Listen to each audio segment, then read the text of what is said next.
카라반 운영과 관련된 이야기를 좀 해보겠습니다. 저는 2020년도 9월부터 지금까지 약 5년 정도 카라반을 운영하고 있는데요. 지금은 아드리아 오치리우티 유럽형 500급 카라반을 운영하고 있습니다. 5년 동안 운영하면서 좋았던 점도 있고 힘들었던 점도 많았는데, 오늘은 카라반에 관심 있으시거나 구매를 고민하시는 분들한테 도움이 될 수 있게 제가 실제로 경험한 것들 위주로 솔직하게 이야기를 해볼게요. 일단 먼저 주차 이야기를 좀 해야 될 것 같아요. 카라반을 운영하시는 분들은 아시겠지만 주차가 진짜 쉽지 않거든요. 일단 카라반이 크기가 크고 지하 주차장에 들어갈 수 있는 모델이 그렇게 많지가 않습니다. 저 같은 경우에 지금 쓰는 오치리유티 카라반은 높이가 지하 주차장에 아예 들어가지가 않아요. 그래서 카라반은 대부분 야외 주차장에 주차를 하시는데, 이게 공용 주차장에는 주차가 안 됩니다. 국가에서 지정한 카라반 전용 주차장을 이용하거나 사설 업체를 통해서 주차를 해야 되는데, 전용 주차장 같은 경우에도 예약이 쉽지 않아요. 자리 확보 자체가 현실적으로 좀 많이 힘든 편이에요.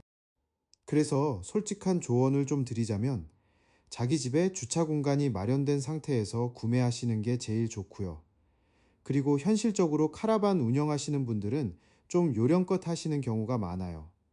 우리나라 땅이 넓은 편은 아니지만 잘 찾아보면 주차를 저렴하게 또는 무료로 할 수 있는 곳들이 있거든요. 국가에서 운영하는 카라반 주차장 같은 것들도 잘 검색해 보시면 나옵니다.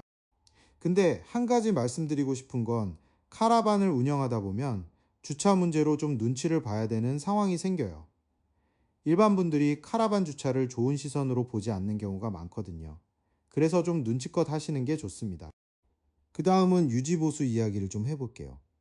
카라반을 공식 수입사를 통해서 구매하시면 고장이나 부품 같은 경우에 바로바로 수급해서 수리를 할 수 있는 걸로 알고 있어요. 수입사에 돈 주고 맡기면 웬만한 건 다 해줍니다. 근데 저는 좀 다른 케이스예요. 직수입으로 직접 수입을 해가지고 웬만한 건 제가 직접 튜닝하면서 운영을 하고 있거든요. 부품도 해외에서 직접 사서 들여오기도 하고 국내에서 수급하기도 하고요. 솔직히 가격적인 부분은 직수입이나 공식 수입사나 큰 차이는 없는 것 같아요. 그리고 카라반을 처음 하시는 분들이라면 공식 수입사를 통해서 하시는 게 아무래도 편하실 겁니다. 중고 카라반을 구매하는 것도 나쁘지 않아요.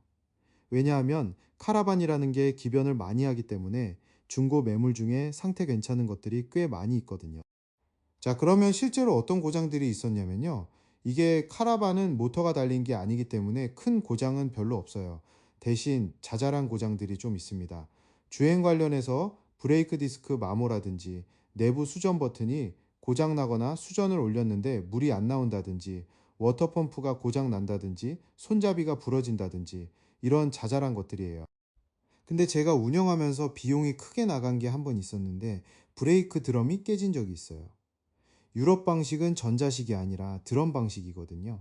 이 드럼이 깨지면서 내부 브레이크 패드까지 같이 손상이 돼서 드럼이랑 패드를 통째로 교체했어요.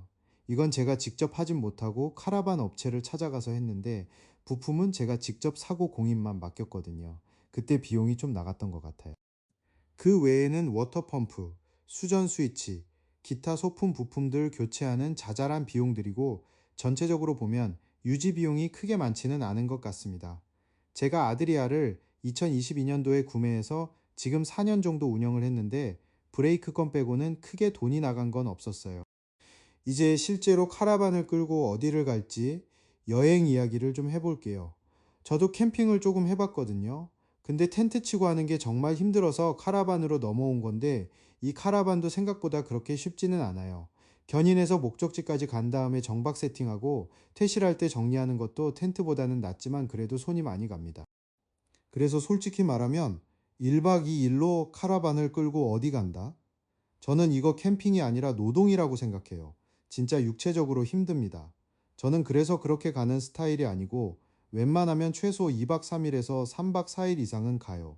프리랜서로 일을 하다 보니까 연휴가 길 때 4박 5일, 5박 6일, 길게는 한 달 간 적도 있고요. 카라반 운영하시는 분들 중에 캠핑하다가 넘어오신 분들이 많을 것 같은데, 캠핑이 힘들어서 카라반으로 왔어도 카라반도 힘든 부분은 있다. 이건 좀 아시면 좋을 것 같아요.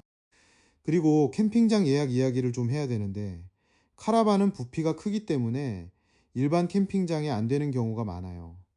카라반 전용이나 큰 사이즈의 캠핑장을 가야 되거든요. 근데 인기 있는 캠핑장은 예약이 진짜 하늘의 별 따기예요. 국공립이나 지자체에서 운영하는 캠핑장 같은 경우에는 예약 오픈하는 날 진짜 관클릭을 안 하면 예약이 안 될 정도인데, 요즘에는 시스템이 잘 돼 있어서 바로 예약이 안 되더라도 대기를 걸 수 있고, 앞순위가 취소하면 뒷순위한테 밀리고 하는 식으로 돼 있어요. 그래서 한번 시도는 해보시는 게 좋습니다. 국공립이나 지자체는 가격도 저렴하고 좋은 캠핑장들이 꽤 많거든요. 사설 캠핑장은 솔직히 좀 비싸요. 제 기준에서는 그 돈 주고 사설 캠핑장 갈 바에는 차라리 카라반 안 끌고 호텔을 가는 게 낫지 않나, 그런 생각이 들 정도로 합리적이지 않은 가격인 경우가 많아요. 물론 유명한 스팟 중에서 그만큼 값어치를 하는 곳도 몇 군데 있긴 합니다. 이런 캠핑장 정보나 가격, 예약 관련해서는 카페나 블로그, 커뮤니티에 정보들이 많으니까 자기가 좀 찾아보시면 좋은 곳 많이 발견하실 거예요. 사람들이 카라반 사면 갈 데가 없다, 이런 이야기를 많이 하는데요. 근데 저는 좀 다르게 생각하거든요. 일단 카라반을 가지고 멀리 이동하는 게 쉽지는 않아요. 그건 맞아요. 근데 우리나라에 갈 만한 데가 생각보다 많습니다. 미국이나 유럽처럼 땅이 넓진 않지만 카라반이나 캠핑 운영하시는 분들이 많다 보니까 갈 만한 곳은 충분히 있어요. 다만 사람들이 찾아보지 않으면 그걸 모르는 거예요.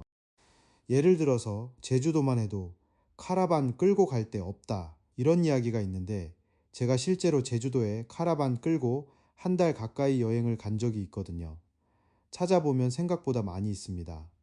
인터넷으로 찾아봐도 나오고요. 이거는 결국 정보 싸움인 것 같아요. 그리고 제가 드리고 싶은 이야기는 카라반을 캠핑이라는 개념에서 숙박의 개념으로 좀 전환을 해보시라는 거예요. 이렇게 생각을 바꾸면 갈 곳이 진짜 많아집니다.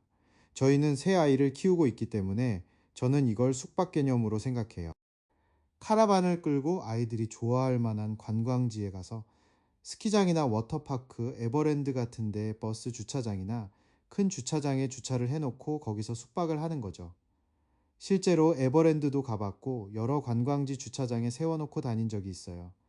근데 사전에 좀 조사는 해봐야 됩니다. 인터넷에서 주차가 가능한지, 주차해놓고 자도 문제가 없는지 확인하고, 필요한 경우에는 관리실에 전화를 해서 가능한지 확인을 하고 가는 게 안전하겠죠. 이렇게 숙박 개념으로 접근하면 갈 수 있는 곳이 정말 많이 늘어나요. 노지 같은 경우에는 많이 막히기도 했고, 카라반을 안 좋게 보는 시선도 있다 보니까 자리가 없어진 곳도 많긴 해요. 그래서 사람들이 좋은 정보를 잘 공유 안 하려고 하기도 하고요. 결국은 자기가 좀 찾아보는 게 중요합니다. 카라반을 운영하면서 제가 재밌었던 거는 이게 할 게 정말 많다는 거예요. 카라반을 여행 한번 갔다 오면 항상 뭔가 체크리스트랑 해야 될 일이 쌓여 있거든요. 약간 제2의 살림을 하는 집 같은 느낌이에요. 갈 때마다 보완해야 될 게 생기고 개선해야 될 게 생기다 보니까 부품 사고 개선하고 하는 그 과정 자체가 재미가 있습니다. 불편했던 거 하나하나 해결해 나가는 거죠. CCTV 달고 배터리 보강하고 에어컨 관련해서도 손보고 편의용품 같은 거 알리익스프레스나 이런 데서 저렴하게 사서 하나하나 적용해보는 재미가 있어요. 카페나 커뮤니티를 보면 다른 분들이 올려놓은 내용이 정말 많거든요. 그런 것들 보고 내 것도 해보면서 적용하는 거, 집 꾸미는 거랑은 또 다른 재미가 있어요. 제 경우에는 IoT로 원격으로 배터리를 확인할 수 있게 해놨고요. 카라반 내부 수전도 직접 교체했어요. 그리고 원래 앞쪽이 소파 타입으로 돼 있었는데 아이들이 소파에서 밥 먹기가 불편하더라고요. 그래서 나무 사다가 평상 타입으로 직접 바꿨거든요. 이거 진짜 잘 만들었어요. 이런 것도 그냥 하나의 DIY처럼 재미로 하게 되더라고요. 외부에 아쿠아롤로 수전 연결하는 것도 직접 DIY로 했는데, 무버 설치라든지 좀 어려운 작업은 카라반 업체에 맡겨서 합니다. 물탱크 확장 같은 것도 업체에 맡기시는 분들이 계시고요. 자잘한 것들은 직접 하고 큰 작업은 맡기는 식으로 하면 되는데, 이런 소소한 튜닝이 남자들한테는 취미가 하나 더 생기는 느낌이에요. 카라반은 저한테 진짜 제2의 집 같은 존재인 것 같아요. 장박도 해봤고 한 달 여행도 가보고 짧게는 2박 3일도 다녀보고 아이들이랑 바다도 가고 워터파크도 가고 스키장도 가고 갯벌에도 가보고 호텔 근처에도 세워놓고 다니고 진짜 많은 곳을 다녔거든요. 거기서 숙박하면서 밥도 먹고 잠도 자고 고속도로 휴게소에서도 자보고 이런 재밌는 경험들이 많았어요. 그래서 가족이 있으신 분들 중에 캠핑이 좀 힘드신 분, 주차에 대한 문제를 해결할 수 있는 환경이 되시는 분, 여유가 좀 되시는 분, 그리고 이런 소소하게 뭔가 꾸미고 만드는 거 좋아하시는 분들은 카라반을 한번 해보시는 것도 좋을 것 같습니다. 다만 카라반은 기변을 많이 하시는 분들이 많기 때문에 정보를 진짜 최대한 많이 찾아보시고 자신한테 맞는 모델을 잘 골라서 한번 도전해 보시면 좋겠습니다.